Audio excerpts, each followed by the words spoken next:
آج مدارس کو شک کی نظروں سے دیکھا جا رہا ہے۔ مدارس کے مخالفین مدارس پر انگلیاں اٹھا رہے ہیں، لیکن کیا ان کو یہ بات معلوم نہیں ہے کہ ان مدارس نے اس ملک کی آزادی کے لیے کیا کیا قربانیاں پیش کی ہیں؟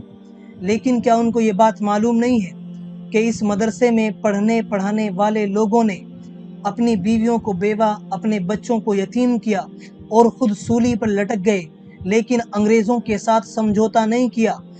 لیکن کیا ان کو یہ بات معلوم نہیں ہے کہ ان دینی مدارس نے تمام تر مصائب اور مشکلات، پابندیوں اور مخالفتوں کے باوجود کسی نہ کسی صورت اور شکل میں اپنا وجود اور مقام برقرار رکھتے ہوئے اس ملک کے تحفظ اور اس کی بقا میں اہم کردار ادا کیا ہے؟ انہی مدارس میں پڑھنے پڑھانے والوں کی وجہ سے انگریز یہ ملک چھوڑنے پر مجبور ہو گئے۔ انہی دینی مدارس نے اس ملک کے ساتھ وفاداری کی ہے، غداری نہیں کی۔ انہی دینی مدارس نے اس ملک کو ترقی دینے کی کوششیں کی ہیں اور اس ملک کو انگریز کے ناپاک قدموں سے پاک کیا ہے۔ 1857 عیسوی کی جنگ آزادی میں اس ملک کے پڑھنے پڑھانے والوں نے بھرپور حصہ لیا ہے۔ اس جنگ کے لیے علماء کرام نے عوام کو جہاد کی ترغیب دلانے کے لیے ملک کے طول و عرض میں وعظ و تقریر کا بازار گرم کر دیا اور جہاد پر ابھارنے کا فریضہ انجام دیا۔ ایک متفقہ فتویٰ جاری کر کے انگریزوں سے جہاد کو فرض عین قرار دیا ہے۔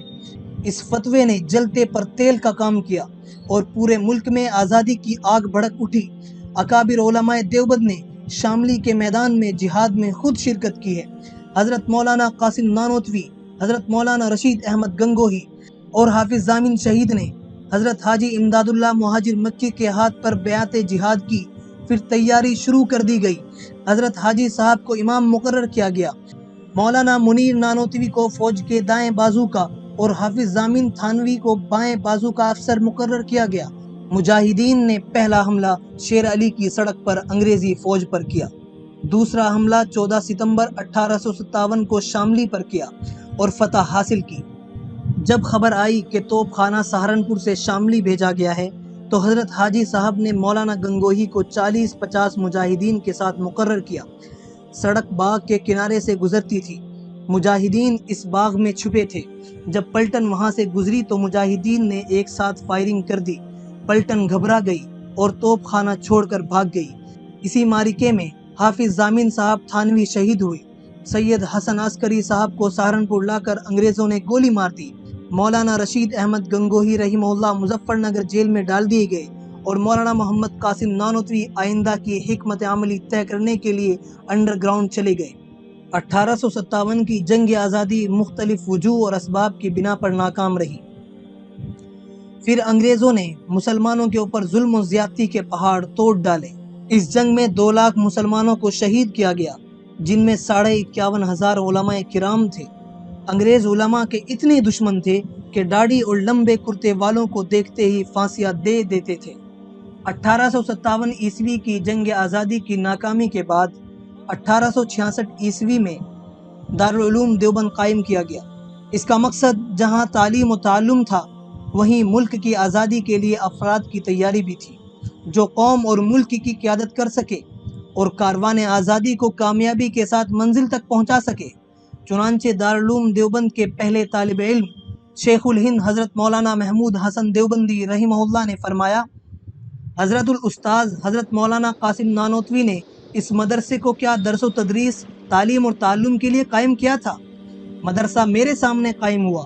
جہاں تک میں جانتا ہوں 1857 عیسوی کے ہنگامے کی ناکامی کے بعد یہ ادارہ قائم کیا گیا تاکہ کوئی ایسا مرکز قائم کیا جائے جس کے زیر اثر لوگوں کو تیار کیا جائے تاکہ 1857 عیسوی کی تلافی کی جائے۔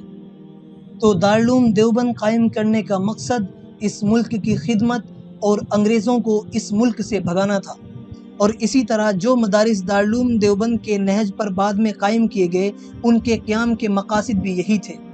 پھر ملک کی تعمیر و ترقی کے لیے وسیع پیمانے پر جد و جہد کے لیے اکابر علماء دیوبند نے جمعیت علماء ہند قائم کی، جو دارالعلوم کا سیاسی بازو تھی۔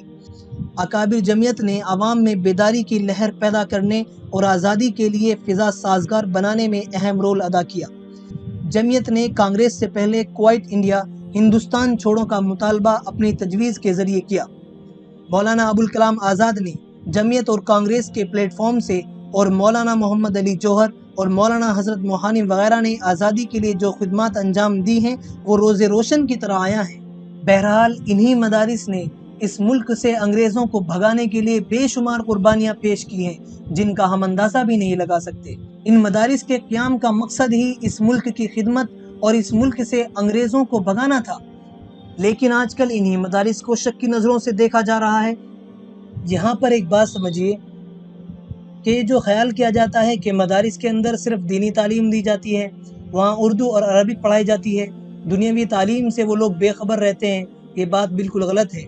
آپ مدارس میں دیکھیے، وہاں پر انگلش بھی ہے، وہاں پر ہندی بھی ہے، وہاں پر سائنس بھی ہے، وہاں پر میتھمیٹکس بھی ہے، وہاں پر عربک بھی ہے، وہاں پر اردو بھی ہے، وہاں پر پرشین بھی ہے، سارے سبجیکٹ پڑھائے جا رہے ہیں۔